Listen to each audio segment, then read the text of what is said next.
आप सभी लोगों का केशवा हेयर केयर में बहुत बहुत स्वागत है। दोस्तों, आज हम आपके साथ हमारे क्लाइंट जिनका नाम है उज्ज्वल एंड किस तरीके से इन्होंने अपना हेयर फॉल कंट्रोल किया। बहुत कम एज में, लगभग 22 की एज में इन्हें हेयर फॉल होना शुरू हो गया था एंड अब आफ्टर 5 मंथ्स जब से ये हमसे जुड़े हुए हैं तो इनका हेयर फॉल बहुत हद तक कंट्रोल हो गया।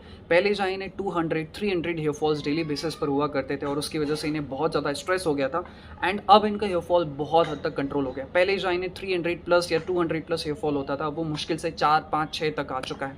सो किस तरीके से इन्होंने अपना हेयर फॉल कंट्रोल किया, वो सारी स्टोरी हम आपके साथ शेयर करने जा रहे हैं। सबसे पहले हम इनके साथ इनका बेसिक डिटेल्स हम आपके साथ शेयर करेंगे। इनका हाइट, वेट, एज, क्या प्रॉब्लम थी इन्हें, किस तरीके से ये प्रॉब्लम होना शुरू हुई, फिर हमने क्या क्या ट्रीटमेंट्स या क्या क्या चीज़ें हमने इंक्लूड की, तीसरी चीज़ क्या क्या दिक्कतें इन्होंने फेस की, किस तरीके से इस प्रॉब्लम को किया एंड कितने टाइम में इन्हें रिजल्ट आया। ये सारी चीज़ें हम आपके साथ शेयर करने जा रहे हैं। अगर आप इंटरेस्टेड हो, अगर आपको हेयर फॉल हो रहा है और आप एक अच्छा 100% नेचुरल सोल्यूशन देख रहे हैं जिससे आपके बालों की जो प्रॉब्लम है वो बहुत हद तक कंट्रोल हो, या फिर आप अपने बालों को हेल्दी तरीके से नरिश करना चाहते हैं कि आपका हेयर फॉल ना हो, तो ये वीडियो डेफिनेटली आपके लिए बहुत काम का साबित हो सकता है। आइए शुरू करते हैं।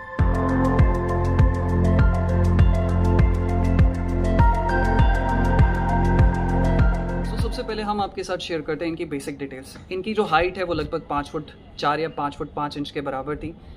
कैलकाटा से ये बिलोंग करते हैं। जब ये हमारे पास आए, सितंबर या नवंबर की बात है, मुझे अच्छे से याद नहीं आ रहा है, तो इन्हें बहुत ज़्यादा hair fall, excess hair fall हो रहा था। हमने पता करने की कोशिश की कि ये प्रॉब्लम क्यों हो रही है, तो डेफिनेटली ये बात तो आप सभी जानते हैं कि हेयर फॉल होने के पीछे कोई ना कोई रीज़न तो डेफिनेटली होता है। जब हमने इनसे पता किया तो पता चला कि इन्हें बहुत सारे इशूज़ हैं, जैसे कि इन्हें डाइजेशन का इशू था, कॉन्स्टिपेशन की प्रॉब्लम थी, गैस का इशू था। इसी के साथ ही अपने बालों का ख्याल नहीं रख पाते थे। स्टूडेंट थे तो अपने बालों की हाइजीन पर ध्यान नहीं दे पा रहे थे। इसी के साथ ही प्रॉपरली नींद नहीं ले पा रहे थे या फिर इन्हें अच्छी स्लीप नहीं मिल पा रही थी।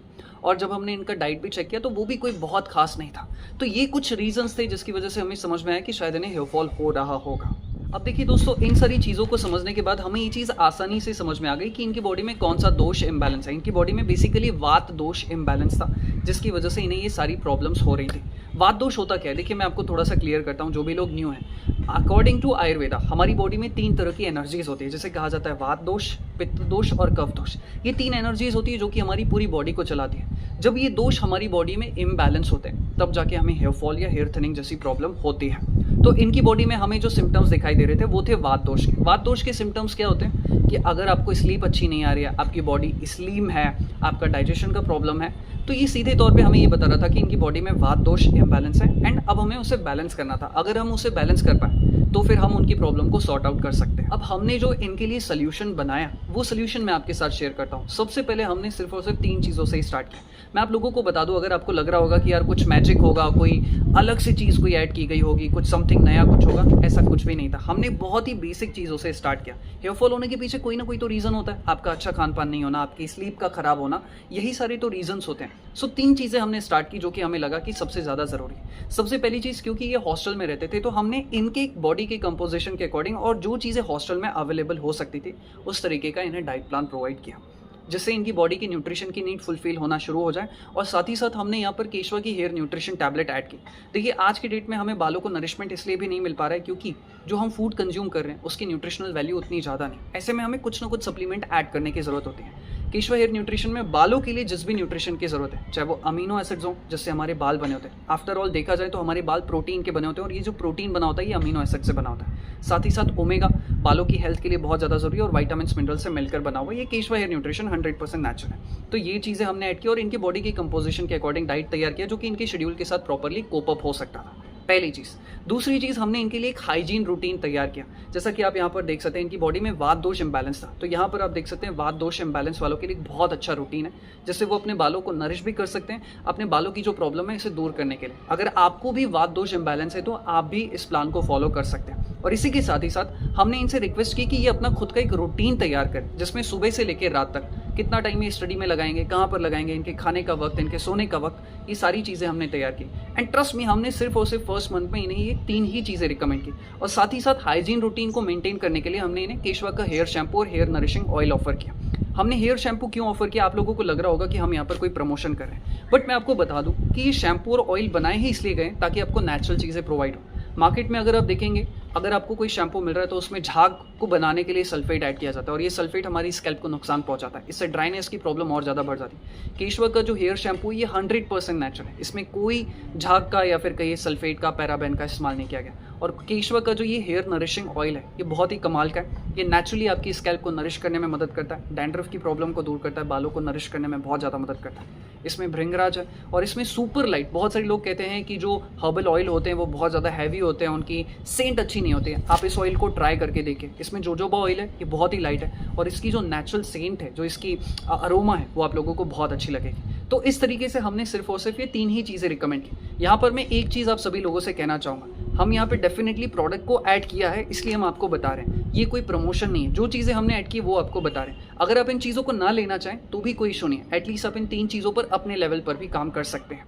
सो दोस्तों, सबसे अच्छी बात ये रही कि इन्होंने अपने प्लान को डेडिकेशन के साथ फॉलो करना शुरू कर दिया एंड विद इन 1 मंथ या कहीं उससे भी कम समय में 3 से 4 हफ्तों के अंदर इन्होंने डाइट को ठीक ठाक किया, हाइजीन रूटीन को फॉलो करना शुरू कर दिया एंड विद इन 1 मंथ इनका जो हेयर फॉल था वो बहुत हद तक कंट्रोल हो गया। कहाँ तो पहले 200-250 हेयर फॉल होते थे, अब वो मुश्किल से 30-40 के आसपास आ चुके थे। जिस भी पर्सन को हेयर फॉल होता है ना, उसको समझ में आता है कि यार इतने ज़्यादा होने के बाद इतने होने में कितना फ़र्क होता है। तो ये उस चीज़ को लेके बहुत ज़्यादा खुश हो गए थे। लेकिन नेक्स्ट मंथ में शायद जनवरी या फरवरी की बात होगी, इनकी फिर एग्ज़ाम आ गई और एग्ज़ाम की वजह से इनका रूटीन थोड़ा सा गड़बड़ा गया। ये अपने प्लान को उतने अच्छे से फॉलो नहीं कर पा रहे थे।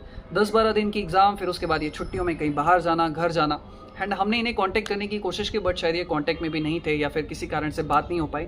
जब ये मार्च में वापस आए तो इन्होंने कहा कि अब तो मेरे पास टाइम है और मैं इस प्रॉब्लम को कंट्रोल करना चाहता हूँ, जैसे भी करके बस कंट्रोल हो जाए मेरी ये प्रॉब्लम। एंड हमने फिर से स्टार्ट किया।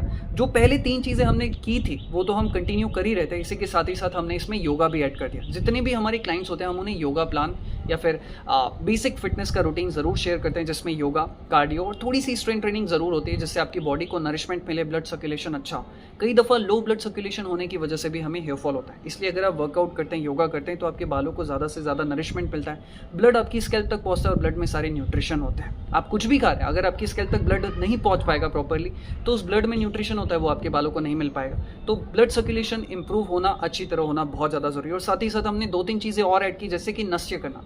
नस्य का मतलब होता है अपने नॉस्ट्रल्स में ऑयल डालना। जो हेल्दी ऑयल्स होते हैं जब आप वो अपनी नॉस्ट्रल में डालते हैं सुबह या शाम को खाली पेट, तो वो डायरेक्टली आपकी स्कैल्प तक पहुंचता है, आपके हेयर फॉलिकल्स तक पहुंचता है और आपके बालों को नरिशमेंट प्रोवाइड करता है और ये आपके DHT ब्लॉकर का भी काम करता है। साथ ही साथ हमने एक और शुद्धि क्रिया ऐड की, जिसे कहा जाता है जल नीति। जैसा कि आप यहाँ पर देख सकते हैं, ये जल नीति आपकी बॉडी को, जो अपर बॉडी होती है, उसे डिटॉक्स करने में बहुत ज़्यादा मदद करता है। बहुत सारे लोगों को DHT की प्रॉब्लम होती है। DHT एक तरीके का टॉक्सिन है जो कि आपके हेयर फॉलिकल्स को ब्लॉक करता है और आपके बालों को नरिशमेंट नहीं मिल पाता है। तो ये चीज़ हमने करना शुरू की एंड ट्रस्ट मी 3 महीने के अंदर अगर आप देखेंगे तो हेयर फॉल तो बहुत जल्दी कंट्रोल हो गया और हेयर डेंसिटी में भी इंप्रूव होना शुरू हो गया। हालांकि हेयर डेंसिटी अभी तक इतनी भी ज़्यादा इंप्रूव नहीं है। सो अभी हमारी पर्सनल कोशिश ये है कि हम इनकी हेयर डेंसिटी पर वर्क करना शुरू करें और साथ ही साथ हेयर रीग्रोथ पर भी फोकस करना शुरू करें। और मैं आप लोगों को बताना चाहता हूँ, अभी जब इनकी हेयर रीग्रोथ की स्टोरी आएगी तब हम आपके साथ वो भी शेयर करेंगे। फिलहाल तो इनका हेयर फॉल बहुत हद तक कंट्रोल हो गया। पहले जहाँ 250-300 थे, अब वो मुश्किल से 3-4-5 है, कभी कभी वो भी नहीं होते। तो ये इस तरीके से सिंपल प्रोसेस होती है कि आप अपनी डाइट को करेक्ट करें, अच्छा न्यूट्रिशन ऐड करें, बालों के लिए हेल्दी चीज़ें ऐड करें। मैं ये नहीं कहूँगा कि आप केशवा के ही प्रोडक्ट खरीदें। आपको जिस भी चीज़ पे भरोसा हो, जो चीज़ आपको ज़रूरी लगती है वो आप अपने बालों के लिए ज़रूर करें। अच्छा हाइजीन रूटीन मेंटेन करें और इन सारी चीज़ों से अगर आप थोड़ी सी केयर करना शुरू करेंगे कंटिन्यूसली बेसिस पर या फिर कॉन्शियसली, तो आप भी पाएंगे कि आपकी प्रॉब्लम बहुत हद तक कंट्रोल हो जाएगी। शायद ही पॉसिबिलिटी है कि इतना केयर करने के बावजूद भी आपको रिजल्ट ना आए। तो ये सारी चीज़ें, बाकी अगर जब इनका हेयर रीग्रोथ के रिजल्ट्स आते हैं तो हम आपके साथ वो भी शेयर करेंगे। सो इस वीडियो को एंड करने से पहले मैं आपके साथ कुछ छोटे से कंक्लूजन शेयर करना चाह रहा हूँ। अगर तो आप अपना हेयर फॉल रोकना चाह रहे हैं, अगर हम इनकी जर्नी देखें तो 4 से 5 महीने की जर्नी रही। दिसंबर से स्टार्ट हुआ, जनवरी फरवरी में फॉलो नहीं कर पाए, घर पे थे एग्जाम की वजह से। फिर मार्च अप्रैल मई तक अगर आप देखें तो ये मैंने मई तक के आपके साथ रिजल्ट शेयर किए हुए हैं। हेयर फॉल तो कंट्रोल हो गया ही, हेयर डेंसिटी भी इंप्रूव हुई है। तो ये सब कुछ कैसे है? जब वो कंसिस्टेंटली फॉलो कर रहे थे। जब उन्होंने फॉलो नहीं किया तब उनका हेयर फॉल बढ़ गया, लेकिन जब उन्होंने फॉलो करना शुरू कर दिया तो फिर से उन्हें रिजल्ट आना शुरू हो गए। यानी कि आपकी कंसिस्टेंसी बहुत मैटर करती है। आप अपने बालों की केयर करेंगे तो बाल नहीं झड़ेंगे, बाल अच्छे रहेंगे। आप केयर नहीं करेंगे तो फिर ये सारी प्रॉब्लम हो जाएगी। तो इसीलिए आपकी अच्छी डाइट बहुत मैटर करती है, आपकी स्लीप बहुत मैटर करती है, अच्छा न्यूट्रिशन बहुत ज़्यादा मैटर करता है। अगर आप बालों की केयर नहीं करेंगे तो फिर से आपको जो है सारी प्रॉब्लम्स होने के चांसेस हैं। तो इसी के साथ हम इस वीडियो को समाप्त करते हैं। अगर आपका मन हो, आप हेयर न्यूट्रिशन लेना चाहें या फिर कंसल्ट करना चाहें तो इस नंबर पर कांटेक्ट कर सकते हैं या फिर वेबसाइट के थ्रू ऑर्डर भी कर सकते हैं। इसी के साथ ही साथ जब हमें हेयर रीग्रोथ के अच्छे रिजल्ट्स मिलना शुरू हो जाते हैं तो इनकी स्टोरी हम आपके साथ शेयर करेंगे। मैं आप लोगों को एक चीज़ और बताना चाहता हूँ। देखिए, हेयर फॉल रोकना कोई बहुत बड़ी चीज़ नहीं है। इसे आप डेफिनेटली 2 महीना 3 महीने के अंदर बहुत हद तक रोक ही सकते हैं। और रही बात हेयर रीग्रोथ की या डेंसिटी इंप्रूव करने की, इनमें थोड़ा सा वक्त ज़रूर लगता है। 4 महीना, 5 महीना, 6 महीना, सबकी बॉडी, सबका बॉडी कंपोजिशन, सबका एनवायरनमेंट अलग होता है। जेनेटिक्स में भी थोड़ा बहुत फ़र्क होता है, तो थोड़ा बहुत वक्त लग सकता है। लेकिन जो पर्सन लगा रहेगा डेफिनेटली उसके हेयर रीग्रोथ भी हो सकता है। इसी के साथ इस वीडियो को समाप्त करते हैं। अगर आपकी कुछ क्वेरी हो बालों से रिलेटेड तो प्लीज़ आप नीचे कमेंट करके ज़रूर पूछ सकते हैं। ऑर्डर करने के लिए वेबसाइट पर या फिर कंसल्ट करने के लिए नंबर पर भी कॉल कर सकते हैं। धन्यवाद।